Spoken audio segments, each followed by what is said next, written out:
A strategy meeting here in Nairobi that is expected to be graced by party chairman Gideon Moi.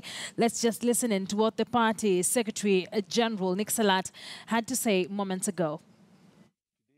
We've had our first meeting with our elected member, our MPs elects for KANU. As you can see, they're here. The party managed to get 8 members of parliament. Some are here. Not the whole team is here. And 1 governor and 2 senators. So our first meeting was to get to know each other. And women reps, we got 2 women reps who both are here.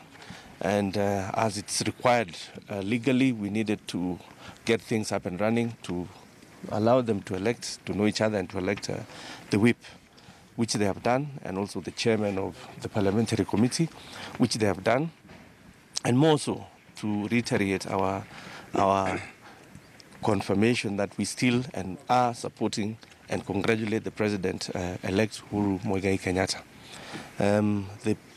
They have also shown interest that they want to serve in the various committees that they will be joining, and they are keen to participate in the day-to-day activities of the government. So all in all, mine was to chair as the Secretary General, but I'll give our chair, parliamentary group chair, who has been elected today, Leshomo, and who is also the women rep from Marsabit. Samburu, sorry, I stand corrected, Samburu. Karibu chair. KANU Secretary General Nick Salat there speaking a few moments ago.